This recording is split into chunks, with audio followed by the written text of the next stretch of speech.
আলাইকুম রাহমাতুল্লাহ। আশা করি আপনারা সকলেই ভালো আছেন। আলহামদুলিল্লাহ আমি আপনাদের দোয়ায় ভালো আছি। তো বন্ধুরা, আমরা অনেকে অ্যান্ড্রয়েড ফোন ব্যবহার করি এবং যদি এই অ্যান্ড্রয়েড ফোনটি ভালো না লাগে আমরা অন্যজনকে পুরাতন ফোনটি বিক্রি করে দিয়ে থাকি।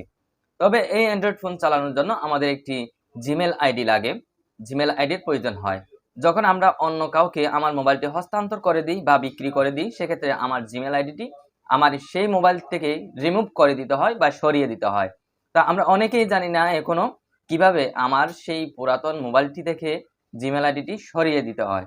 তো আজকে এই ভিডিওর মাধ্যমে দেখাবো কিভাবে চিরতরে সেই জিমেইল আইডিটি সরিয়ে দিতে হয়। তো বন্ধুরা, চলুন আর দেরি না করে সরাসরি ভিডিওতে।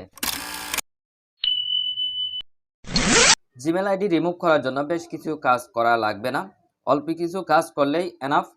সেক্ষেত্রে আপনার চিরতরে জিমেইল আইডিটি এখান থেকে রিমুভ হয়ে যাবে। আর যদি এই মোবাইলের জিমেইল আইডি থেকে যায়, তাহলে সেক্ষেত্রে আপনার যতগুলো বায়োডাটা আছে সবগুলো বের করে এবং পাবলিশ করার সুযোগ রয়েছে, এতে আপনি হ্যারাসমেন্টের শিকার হবেন। তো আমরা যখন পুরাতন মোবাইলটি অন্য কাউকে বিক্রি করে দিব বা কোথাও রেখে দিব, সেক্ষেত্রে আমাদের জিমেইল আইডিটি রিমুভ করে দেওয়া সর্বোত্তম বলে আমি মনে করি। যাই হোক, আমি মূল ভিডিওতে চলে যাচ্ছি। মূল ভিডিওতে চলে যাওয়ার আগে আপনাদের কাছে ছোট্ট একটি রিকোয়েস্ট, আপনারা যারা এখন আমার চ্যানেলটি সাবস্ক্রাইব করেননি সবাই সাবস্ক্রাইব করে দিবেন এবং পাশে থাকা বেল আইকনটি বাজিয়ে দিবেন, যেন আপনারা প্রতিদিন এ ধরনের নিত্য নতুন ভিডিও পেয়ে থাকেন। যাই হোক, আমি আর কথা না বাড়িয়ে সরাসরি দেখাচ্ছি আপনাদেরকে কিভাবে একটা মোবাইল থেকে জিমেইল আইডিটি রিমুভ করতে হয়। মোবাইল থেকে জিমেইল আইডি রিমুভ করার জন্য প্রথমে আপনি সেটিংয়ে চলে যাবেন। এখানে সেটিং আছে, সেটিংয়ে চলে যাবেন।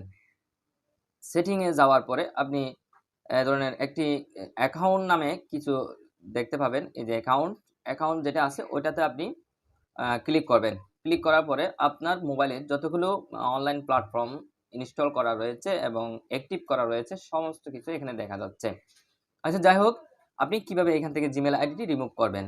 জিমেইল আইডিটি রিমুভ করার জন্য আপনার এখানে জিমেইল আইডি ৩ নাম্বারের মধ্যে দেখাচ্ছে। প্রথমে আমাকে ফেসবুক, আমার এই মোবাইলে ২টা ফেসবুক লগইন করা রয়েছে, সেই ২টাই দেখাচ্ছে এবং মেসেঞ্জার, হোয়াটসঅ্যাপ, ইমো লাইট, তারপর আরেকটি ভিভো অ্যাকাউন্ট এখানে কি করা আছে? অ্যাক্টিভ করা রয়েছে। তো আমরা এখান থেকে যেটা রিমুভ করে দিতে চাই সেটা হচ্ছে এই যে এটা জিমেইল আইডিটি। তাহলে এখানে লেখা উঠে গেছে রিমুভ অ্যাকাউন্ট। রিমুভ অ্যাকাউন্ট এখান থেকে রিমুভ করা যাবে। এখান থেকে যদি আমি সাধারণত এখন এই জিমেইল আইডিটি রিমুভ করব না, দেখানোর সাথে আমি একটা ইমো লাইট যেটা আছে এটা আমি রিমুভ করে দেখাচ্ছি আপনাদেরকে। এই যে এটা রিমুভ অ্যাকাউন্ট, এটা আবার আমাকে কনফার্ম করে নিচ্ছে যে আপনি রিমুভ করতে চান কিনা, শিওর কিনা, নাকি ভুলে ক্লিক করেছেন। আমি যদি সঠিক রিমুভ করতে চাই তাহলে এখান থেকে রিমুভ অ্যাকাউন্টটা দিয়ে দিলাম। তাহলে এখন রিমুভ চলে গেল, এটা আর নেই। এভাবে আপনি প্রত্যেকটা জিনিস অনলাইন প্ল্যাটফর্ম যেগুলো রয়েছে সেগুলো আপনি কি করতে পারেন, এখান থেকে আনইনস্টল করে দিতে পারেন বা সরিয়ে দিতে পারেন, রিমুভ অ্যাকাউন্ট করে দিতে পারেন। এতে আপনি আপনার যতগুলো প্রাইভেসি রয়েছে সবগুলো থেকে সুরক্ষা পাবেন।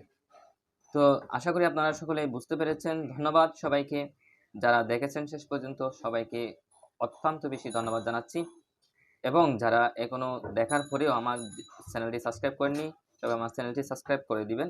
আমি আপনাদেরকে নিয়ে চিন্তা করি, আপনাদের সমস্যাগুলো ভিডিওর মাধ্যমে তুলে ধরার সবসময় চেষ্টা করি।